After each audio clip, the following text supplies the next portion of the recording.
సమాజం కోసం భారత రాజ్యాంగంలో కల్పించిన హక్కులను అందరికీ వివరించాలన్నారు మంత్రి సీతక్క. భారతదేశ ఔన్నత్యాన్ని కాపాడిన చరిత్ర అంబేద్కర్దని కొనియాడారు. మంచిర్యాల జిల్లా బెల్లంపల్లి నియోజకవర్గంలో పర్యటించారు మంత్రి సీతక్క. 17,77,00,000తో నిర్మించనున్న రోడ్ల అభివృద్ధి పనులకు ఎంపీ వంశీకృష్ణ, ఎమ్మెల్యే గడ్డం వినోద్తో కలిసి శంకుస్థాపనలు చేశారు. బెల్లంపల్లి నుంచి చాకేపల్లి గ్రామానికి 2,45,00,000తో రోడ్డు నిర్మాణానికి భూమి పూజ చేసి చాకేపల్లి గ్రామంలో అంబేద్కర్ విగ్రహాన్ని ఆవిష్కరించారు మంత్రి సీతక్క. అంబేద్కర్పై అనుచిత వ్యాఖ్యలు చేసిన కేంద్ర మంత్రి అమిత్ షా క్షమాపణలు చెప్పాలని ఎంపీ వంశీకృష్ణ డిమాండ్ చేశారు. నేతలకు గ్రామస్తులు ఘన స్వాగతం పలికారు.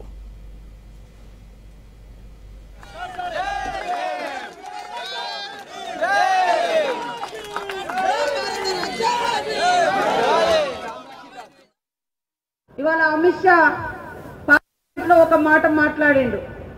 అంబేద్కర్ అంబేద్కర్ అంబేద్కర్ దేవుణ్ణి తలుచుకున్నా మోక్షం వస్తుంది అని అన్నాడు. సరే, దేవుడు గుండెల్లో ఉంటాడు, గుడిలో ఉంటాడు, భక్తి భావం గుండెల్లో ఉంటుంది. కానీ నాకు మాత్రం నాలాంటి వాళ్లకు ఈరోజు నా జీవితం ఎక్కడి నుంచో ఎట్లెట్లా వెళ్ళి ఈ స్థాయికి వచ్చిన అంటే డాక్టర్ బిఆర్ అంబేద్కర్ గారు ఇచ్చినటువంటి భారత రాజ్యాంగం కల్పించినటువంటి హక్కును ఉపయోగించుకొని మరి హాస్టల్లో చిన్నతనంలో చదివిన మరి మనకుండేటువంటి రిజర్వేషన్స్ అవకాశాన్ని కానీ అదే విధంగా ఉద్యమాలలోకి వెళ్ళి మళ్ళీ ఎటు పోవాలో తెలియనటువంటి పరిస్థితులు రాజ్యాంగం లేకముందు ఇప్పుడిప్పుడే రాజ్యాంగ ఫలాలు అందరికీ తెలుస్తున్నాయి. వాస్తవానికి అసలు రాజ్యాంగం లేకముందు అంటరానితనం, మరి బానిసల్లాగా పని చేయించుకోవడం, తొక్కి పెట్టడం, గొంతులు నొక్కడం, మాట్లాడే స్వేచ్ఛ లేదు. ఇవాళ అంబేద్కర్ లాంటి మహనీయుడే మరి ఊర్లో ఉండేటువంటి బావి దగ్గరికి వెళ్ళి నీళ్లు తెచ్చుకోలేని పరిస్థితి. ఆ యొక్క బాధ ఇప్పటికి కూడా నడుస్తుంది, అంటరానితనం అనేది. ఆయన బడిలో చదువు చెప్తుంటే వేరే వాళ్లకు బయట నుంచి విని నేర్చుకొని ఐకాన్ ఆఫ్ నాలెడ్జ్ అంటే ఎవరు? Doctor B R Ambedkar. ప్రపంచ మేధావులందరికంటే ఆయనే గొప్ప మేధావి. ఎందుకంటే భారత రాజ్యాంగమే ప్రపంచంలో అందరికంటే అన్ని దేశాల కంటే ఉన్నతమైనటువంటి రాజ్యాంగం. ఈ దేశంలోనే అత్యధికంగా మంచి ప్రజాస్వామిక వ్యవస్థ ఉంది. అంత గొప్ప రాజ్యాంగాన్ని ఇచ్చినటువంటి మహనీయుడు డాక్టర్ బిఆర్ అంబేద్కర్ గారు. కాబట్టి ఈ రోజు ఆ రాజ్యాంగాన్ని తీసేయాలని కుట్ర చేస్తా ఉన్నారు. అది రాజ్యాంగాన్ని తీసేస్తే మళ్ళీ పేదవాడు పేదవాడిగానే ఉండాలి, కూలివాడు కూలివాడిగానే ఉండాలి, అట్టడుగు వర్గాలు ఇంకా అడ్డరానితనం అనుభవించాలి. ఇవాళ కొంతమంది మాట్లాడతారు అంబేద్కర్ గారు ఎవరికేం చేసిరయ్యా దళితులకు, గిరిజనులకు, ఆదివాసులకు, ఇట్లాంటి వాళ్ళకి అని. కానీ భారతదేశంలో పుట్టిన ప్రతి వ్యక్తి గురించి నువ్వు ఈ దేశ పౌరుడివైతే నీకు జీవించే హక్కు ఉంది, నీకు ఓటేసే హక్కును కూడా తీసుకొచ్చినటువంటి మహనీయుడు ఈరోజు మరి ఆ రాజ్యాంగం ద్వారానే.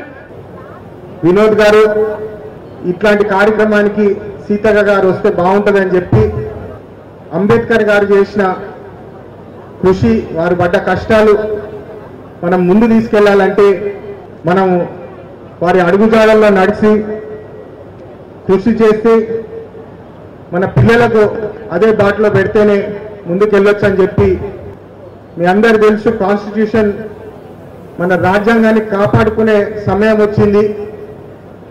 గత సంవత్సరం కూడా పార్లమెంట్లో మీరందరూ నాకు ఆశీర్వాదం ఇచ్చి పంపిస్తే ఏ సమస్య అయినా గలం విప్పి కోట్లాడాలని చెప్పి ఏదైతే మీరు నాకు ఆశీర్వాదం ఇచ్చిండ్రో అదేవిధంగా అమిత్ షా గారు అంబేద్కర్ అంబేద్కర్ ఫ్యాషన్ అయిపోయిందని చెప్పినప్పుడు గట్టిగా ధర్నా చేసి వారు క్షమాపణ చెప్పాలి.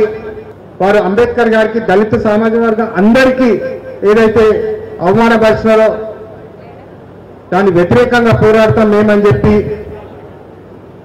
జై బాపు, జై భీమ్, జై సంవిధానం అని చెప్పి ర్యాలీలు తీసి అంబేద్కర్ ఒక ఆలోచనని ముందుకు తీసుకెళ్లాలని చెప్పి కృషి చేస్తున్నాం. ఈ సమయం చాలా కీలకమైనదని చెప్పి ఈ సందర్భంగా మీ అందరికీ ఒకసారి గుర్తు చేస్తున్నాను. ఎందుకంటే అంబేద్కర్ గారు కేవలం దళితుల కోసమే పనిచేయలేదు. మీ అందరికీ తెలుసు, ఈ దేశంలో ప్రతి వాడు అంబేద్కర్ గారు చేసిన కృషి మీద ఈరోజు మనం ముందుకెళ్తున్నామని ఈ సందర్భంగా గుర్తించాలి. ఆర్టికల్స్ 14, 15, 16 ఈక్వాలిటీ గురించి ఏదైతే వారు రాసినారో ప్రతి మనిషికి వాళ్ళ హక్కు ఉండాలి.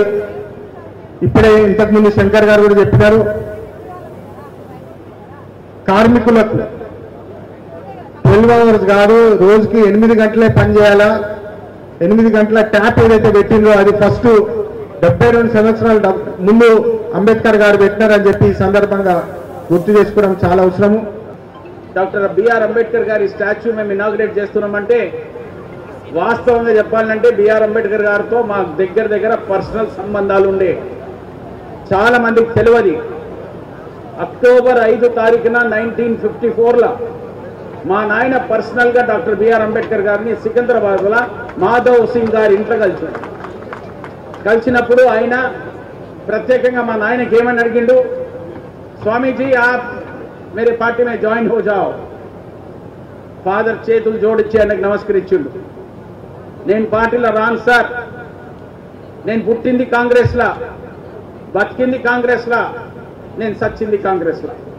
అది ఆయన ఉన్న స్టేట్మెంట్. ఆ రోజు 54 ఆ రోజు కలిసిన తర్వాత ఆయన ఏం చేస్తే బాగుంటుందా అని కార్యక్రమం తీసుకున్న తర్వాత మన బీసీ ఎస్టీ సోదరులకు ఏ రూపంగా వాళ్ళకు బెనిఫిట్ కావాలని కార్యక్రమాన్ని బిఆర్ అంబేద్కర్ గారు ఇచ్చిన ఆశ్వాసన డాక్టర్ బిఆర్ అంబేద్కర్ కాలేజీని మేము ఇనాగ్రేట్ చేయించడం మా నాయన 1973 అక్టోబర్ 5.